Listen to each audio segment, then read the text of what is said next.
बिलख रही हूं, असीम वेदना से त्रस्त हूं, मेरे प्राण निकले जा रहे हैं। मैं बार बार आवाज करती हूं, मेरी कोई सुनने वाला ही नहीं। सब गूंगे बहरे अंधे हो गए हैं। कोई बोल नहीं सकता मेरे लिए, कोई मेरी बात सुन नहीं सकता, कोई मेरी वेदना को आंखों से देख नहीं सकता। कुछ ऐसी ही वेदना है मेरी, आइए सुनिए मेरी वेदना को, मुझे बचाइए।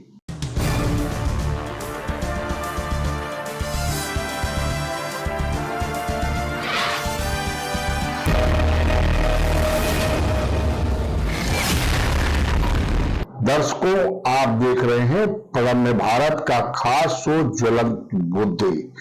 आज ज्वलंत मुद्दे में दम तोड़ती सीतापुर की सरायन।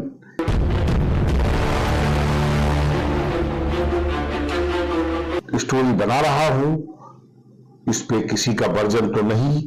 कई नेताओं से बात की लेकिन उन्होंने वर्जन देने से मना कर दिया, तो मैं अपने आप ही ये गूंगे बहरे और अंधे प्रशासन शासन के कानों तक प्रगम्य भारत के माध्यम से पहुंचाकर, हो सकता है कि यह आवाज गूंगा बहरा अंधा प्रशासन सुने और मेरी सरायन को पुनः जीवंत कर दे, वो पुनः जीवन दायिनी बन जाए।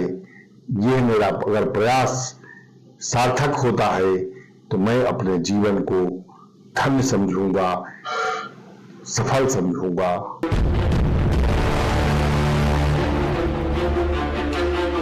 मैं चीख रही हूं,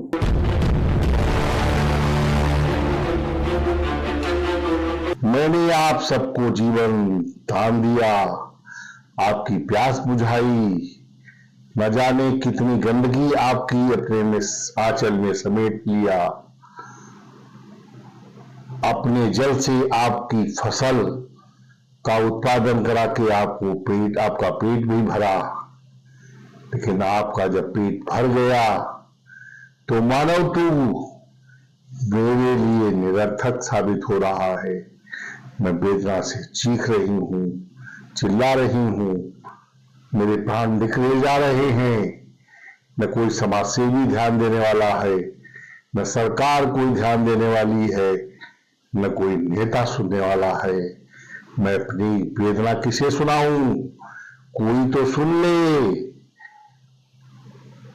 प्रकृति ही मेरी वेदना शायद सुनेगी, क्योंकि मैं भी कभी जीवन दायिनी थी।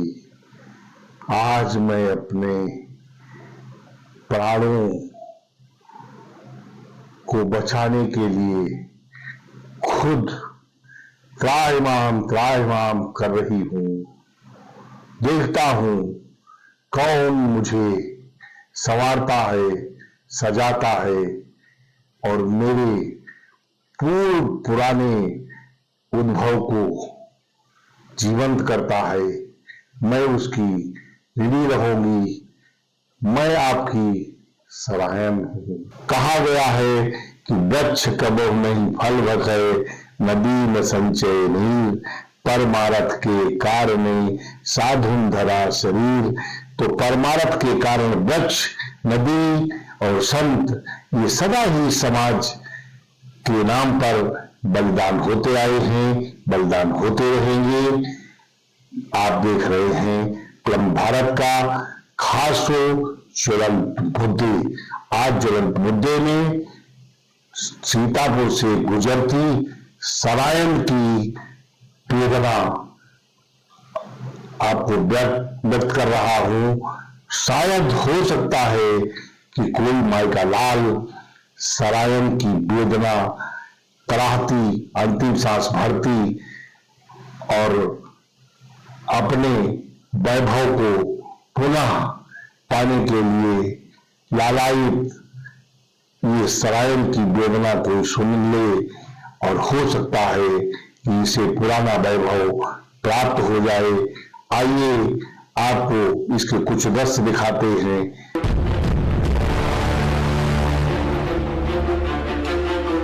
जैसा कि आप देख सकते हैं, कभी इसमें बाढ़ आया करती थी, सीतापुर शहर लबालब हो जाया करता था। आज ये खुद प्यासी है। सरायन प्यास क्या बुझाएगी, खुद प्यासी है। भू माफियाओं ने राजनीतिक संरक्षण प्राप्त कर मेरी आंचल को काट कर बेच दिया है। जहां लोगों ने मकान बनाए हैं, शौचालय बनाए हैं, अब मैं कुछ कह नहीं सकती कि प्रशासन भी सीतापुर टुकुर टुकुर सब देख रहा है। किसी के विरुद्ध कोई कार्रवाई नहीं करना चाहता। इन भूमाफियाओं के विरुद्ध कठोर कार्रवाई की जाए।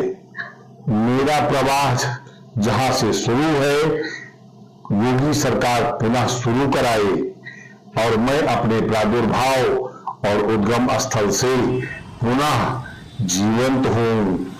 और मैं पुनः तो मैं सरकार की भी और नेताओं की भी, समाजसेवियों की भी और उत्तर प्रदेश के जनपद सीतापुर वासियों की भी सदा एहसानमंद रहूंगी। मैं जहां से निकली और जहां मिली, गोमती में मैं जा मिली और बीच में बसे नजारों, कितने नगर शहर ये बच्चे गर्मी मिटाने के लिए मुझ में नहाने आया करते थे।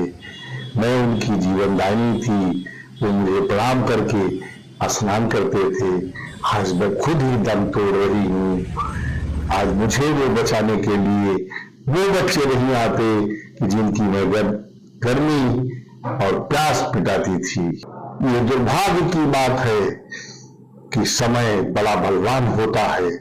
जो जीवन दायिनी सरायन थी, सबको जीवन देती थी।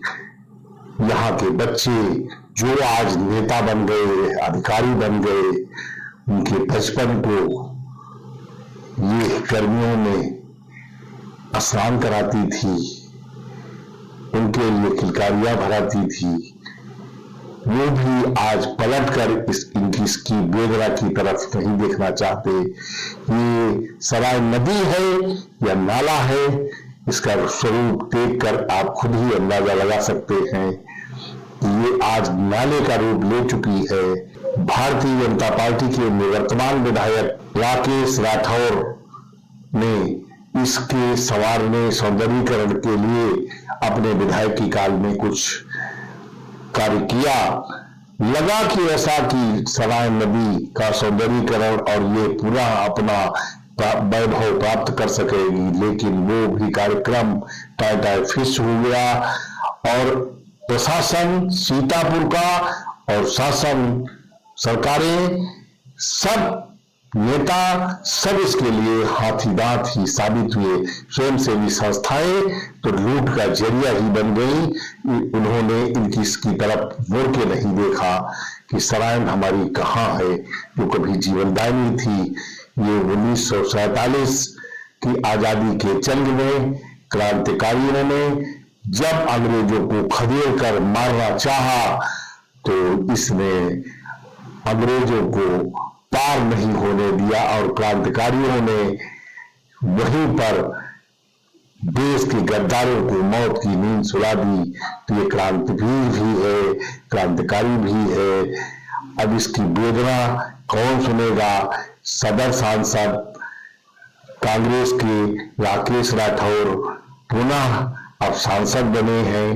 लोगों को बड़ी आशाएं हैं और यहाँ के विधायक भी भारतीय जनता पार्टी के हैं, जिनकी योगी सरकार है, जो राकेश राठौर गुरु के नाम से जाने जाते हैं और वो नगरीय विकास राज्य मंत्री भी हैं। लेकिन उन्होंने भी इसकी ओर ध्यान नहीं दिया और सपा के लगातार कई बार विधायक रहे राधे श्याम जायसवाल भी इसके लिए हाथीदांत साबित हुए। और जिले के और भी नेता जो एमएलसी रहे, एमएलए रहे, सांसद रहे, इसकी तरफ मुड़ करके नहीं देखा। यहां तक कि चर्चा है कि बहुजन समाज पार्टी की मायावती की सरकार में सीतापुर जनपद के हरगांव विधानसभा क्षेत्र से विधायक रामहेत भारती जो मंत्री भी थे, उन्होंने इसका पानी रुकवा दिया और ये सरायन अंतिम सांसें तब से भर रही है। अब इस बात में कितनी सच्चाई है ये तो जानकारी करने पर ही पता चलेगा, लेकिन ये बसपा सरकार में प्रवाहमान थी, उसके बाद एकाएक इसमें बिल्कुल पानी समाप्त हो गया। अब ये नाले का रूप ले चुकी है। सीतापुर शहर की सारी गंदगी इसमें समाहित हो रही है। पानी पीने की बात तो छोड़ दीजिए, न जाने कितने इस प्रदूषित पानी के शिकार होकर जीव जंतु अपने जीवन को गंवा चुके हैं। यहां तक कि कुछ लोग बताते हैं कि जानवर भी अब इसका पानी नहीं पीते। आप देखिए इसकी कितनी बदसूरत हो गई है। हालात कहते हैं कि समय बड़ा बलवान होता है। प्रकृति सब अपने आंचल में ही सृजन और विध्वंस दोनों को पालती है। दर्शकों, आपको ज्ञात हो कि 2010 के पहले सीतापुर जनपद में पाई जाने वाली लावारिस लाशों को पोस्टमार्टम करने के बाद में शहर से गुजरने वाली सराय नदी के कैंची के पुल से ही फेंक दिया जाता था। इस मामले को लेकर, इस गंभीर प्रकरण को लेकर मैंने मानव लाश को खाते जानवर और प्रशासन और मानवीय संवेदनाओं का सच कई खबरें हमने प्रकाशित की।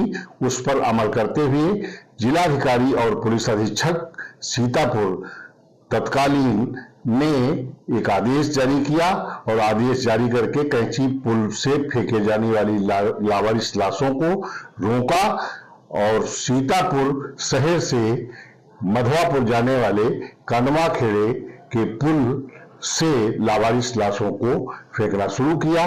ये जो कैंची के पुल पर लावारिस लाशें फेंकी जाती थी, वो उनको जानवर कुत्ते आदि खाया करते थे। खा करके मोहल्लों में उनका मांस के टुकड़े ले जाया करते थे।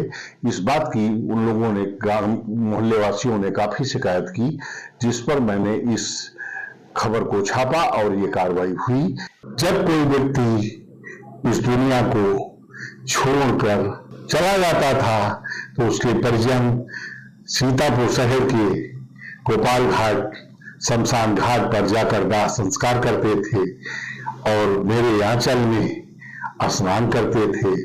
यहाँ तक कि अंतिम क्रिया के बाद अन्य जो कार्यक्रम होते हैं वो भी मेरे ही तट पर, सराय के तट पर होते थे। अब वहां जल नहीं है।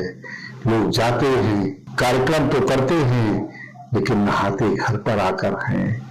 बहुत ही विषम स्थिति है। सैकड़ों की संख्या में लोगों ने मुझसे ये अपील की कि आप वरिष्ठ पत्रकार हो, आपको ये आवाज उठानी चाहिए। मैंने उन सबकी आवाज बनकर आवाज ये उठा रहा हूं।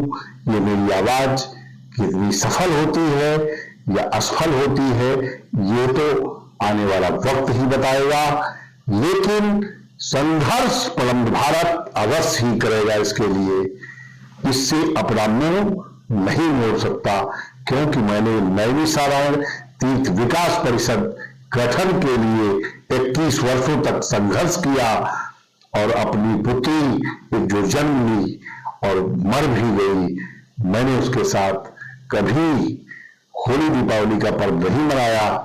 मुझे गम भी है इस बात का कि वो बेटी मेरी दुनिया से जगत से चली गई, लेकिन मुझे इस बात का प्राउड भी है कि मेरी श्रेष्ठता, कर्तव्यनिष्ठता के कारण नैमिष तीर्थ विकास परिषद का गठन की घोषणा योगी जी ने की, जो अधूरे में अभी पड़ा है, यानी कि शासन स्तर पर क्रियाशील है। क्रम भारत के दर्शकों, आप सबको रविंद्र तिवारी गुरु जी का कोटसा प्रणाम। क्रम भारत देखते रहिए, फिर हम मिलेंगे खास एक नए मुद्दे के साथ। प्रणाम भारत पर ज्वलंत मुद्दे कार्यक्रम में प्रणाम। जय हिंद, जय भारत।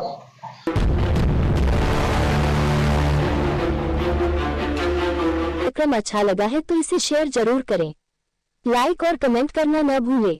हम आपकी राय के अनुसार ही कार्यक्रम बनाते हैं, अपनी राय जरूर दें।